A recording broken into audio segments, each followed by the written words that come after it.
What's up, guys? The UFC Fight Night card, Moreno versus Albazi, just wrapped up.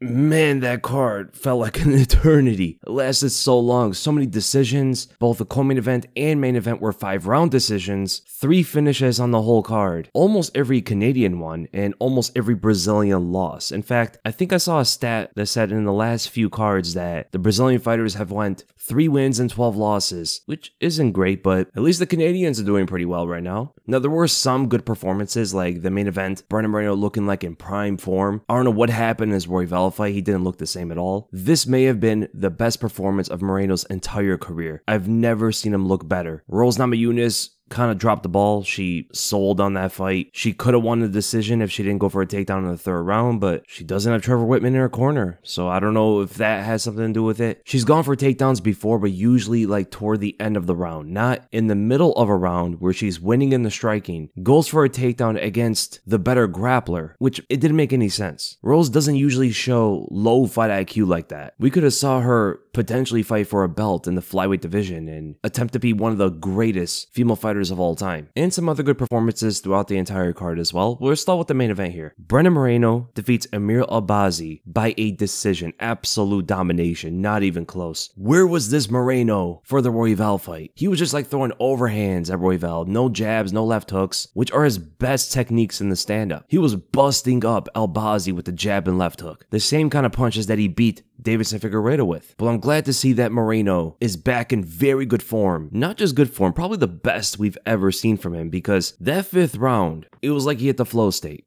And Amir Albazi did the whole pointing to the ground thing, and then he backed away, right? He like moved away from Moreno where he was standing his ground. He was willing to exchange. He had his hands up, did not move anywhere, ready to throw. We've seen that quite a few amount of times with fighters. There's a lot of fighters that ain't about the whole trading thing. Leon Edwards did it before, many fighters. But Moreno is one of those guys that will throw down, even though he's risking the win. He was dominating the fight, and he was willing to exchange with an opponent that hits very hard. Albazi has punching power, man. But Moreno is from the same kind of cloth that Max Holloway's made of. And the guy threw a rolling thunder kick, chasing down Albazi with the left hook. He wanted the exchange with Amir Albazi. And Albazi just didn't want to participate, even though he was the one that gave him the invitation. Albazi definitely lost aura points for pointing to the ground and then backing away from Moreno. But Moreno had excellent combinations throughout the fight. 1-2 low kick into a later 1-2 high kick. Combinations with his jabs and left hooks. Jab, right overhand, just like a huge amount of volume with boxing combinations. And his punches come from not just weird angles, but they come from awkward ranges at times. It's like his left hook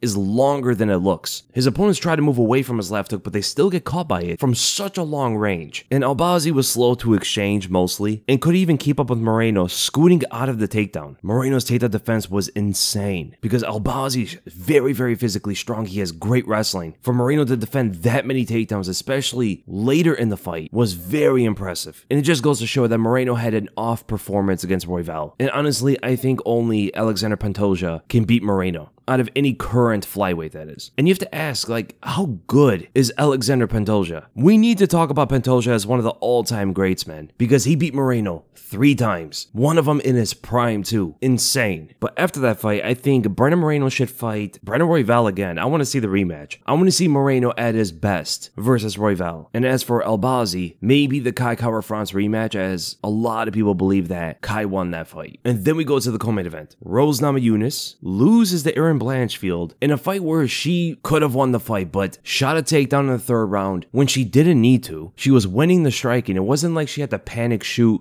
because Erin Blanchfield was lighting her up. No, Rose was winning the fight and then shot a takedown, I think out of just being overconfident. She got reversed. Erin Blanchfield took her to the ground because of that takedown and then won the 3rd round, won the 4th round, and then the 5th round after. Rose needs Trevor Whitman in her corner, but her footwork looked great. She had good back steps for leg kicks, trapping the lead hand with her power hand to whip in left hooks, dipping left, but Blanchfield was trying to counter it with left high kicks instead, which is the opposite direction. direction, right? It's not the direction to intercept the head movement. Rose had a great second round throw from the clinch, beautiful technique, and Blanchfield was only really attacking in straight lines for the first 3 rounds, and then she started to land her shots much better in the 4th and 5th. She started to follow up on her punches when Rose would dip her head, so, like the jab would get Rose to dip to the side, and then the follow-up punches are going to cause Rose to have to move her head even more, and sometimes it's like overloading on the hips or overloading on the head movement, so she can't really move that same direction anymore, and that's how she was getting hit by some of the punches from Erin Blanchfield. Even though Blanchfield was not as fast or as clean in her technical form of her punches, just understanding to follow up on certain kind of shots are going to be able to land on someone like Rose, who has some of the best defense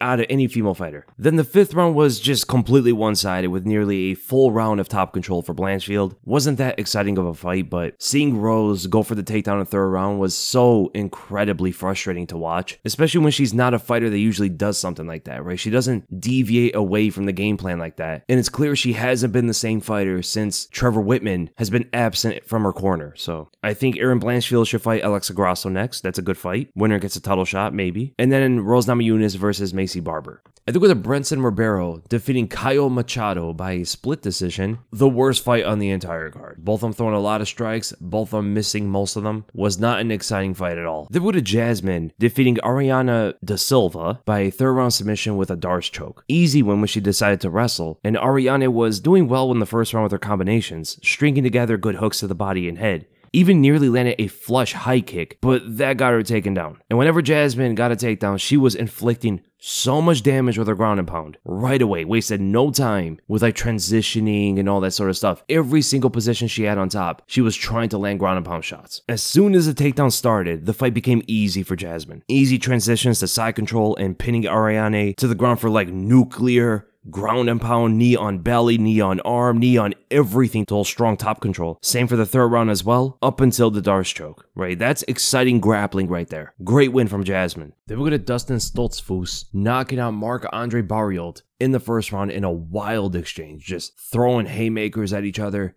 Dustin's punches were narrower on the inside of Barriault's, landing on the chin, knocking him out. He was going for a choke on the ground, but the fight ended very, very quickly as soon as it got stood up. The only knockout on the card, and hopefully that got a bonus. Mike Malott defeats Trevin Giles by decision. The fight started very dull, Malott just throwing kicks and not much excitement from either fighter, but then Malott picked up the pace at the end of the 2nd round, throwing more variety of strikes, but he was mostly moving into the power hand of Giles, but was safe because he kept the fight at kicking range, constantly kicking the body, and Giles didn't have much pressure to fight off the kicks, and it was clear that Malott didn't want to gas out like he did in the Magny fight. Smart, but not an exciting fight. Then Ariel Helwani defeats Pedro Munoz by a decision. Ayman Zahabi. They look exactly the same. It was a decent fight. This is much better than the Malott fight. Zahabi mainly beat him with the basics, jabs and straights while moving in circles, and Munoz didn't cut off the cage much. He didn't move his head much, and mostly abandoned the calf kicks, which are his best striking techniques. Munoz tried to beat Zahabi at his own game, trading jabs for some reason, when that's not Munoz's strong suit. That's not what he does. It sounded like whatever Zahabi was successful with in the fight, Munoz tried to beat him at that same exact thing. And when a fighter beats his opponent with the basics, it shows a clear difference in skill. And I think Zahabi is a top 15 caliber bantamweight with all the skills that he showed in the fight. Even in the 1st round, he was landing high kicks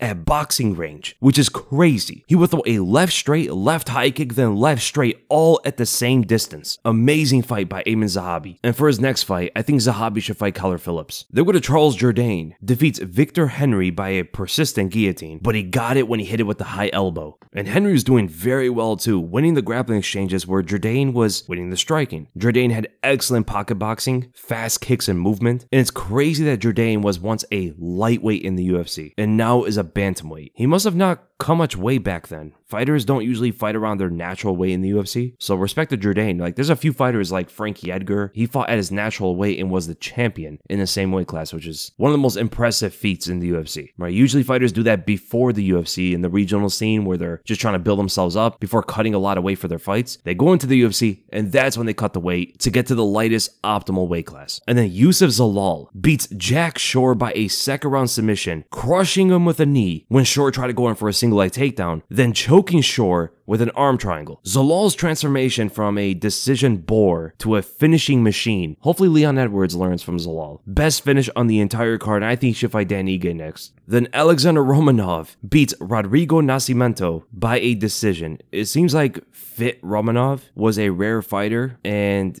he will never appear in the octagon again, kind of like a shiny Pokemon. Crazy he was in great shape for like one fight and looked like a contender. But this fight had a lot of wall installing in the beginning with a million knees to the leg. But then Romanov started trading with Nascimento like a Majin Buu version of Roy Jones. Low guard, fast left straights, and had great cardio. Like, where did that come from? Where did his cardio come from? He used to be wheezing after one round, but here he fought 3 rounds well on the ground and in the striking as well. Throwing a spinning back fist, Superman punch, taking a bunch of shots to the chin like he's Diego Sanchez, and throwing more punches than ever before. The Alexander Romanov title run starts now. Romanov versus Gaziev is the fight that will save the heavyweight division. The battle of the titans. They're going to Sarah Saidi defeats Garrett Armfield by a controversial decision. A lot of fans thought Armfield won, but Saidi won the first round based on the Darce choke and landed some good kicks, but the Darce choke was the biggest of the first round. Round 2 was close. Saidi landed big overhands and double jabs, snapping Armfield's head back, and Armfield landed big right hands and his own jabs, busting Saidi up. Then round 3 was Armfield's with those back takes and the rear naked chokes. Saidi had some good squeeze on those guillotines, but didn't have the body control to finish. I thought the fight could have went either way, although many people believe that it was a robbery for Armfield. Regardless, it was the best fight on the card, by far. Exciting and very highly skilled. Cody Gibson dominates and Helliger by a decision, and Helliger was twisted, twirled, choked, and squashed on the ground for 3 rounds. Crazy that he made it 3 rounds of Gibson. Bro survived like 7 submissions. He went through the gauntlet of Brazilian Jiu-Jitsu in that fight, and Gibson was relentless to get that submission win. One arm mounted guillotine into a Bravo choke after getting swift takedowns, and then in the second round, he went for the arm triangle choke like 3 times, got the back twice, just completely dominated. Easily 10-8. Then in the third round, and Helliger landed some good counter shots, hands down, relying on precision, kind of like Lando Venata, but had no takedown defense for Gibson. Dominant top control again. What a performance by Cody Gibson, man. And the crazy thing was, they're both the same age. Gibson did not look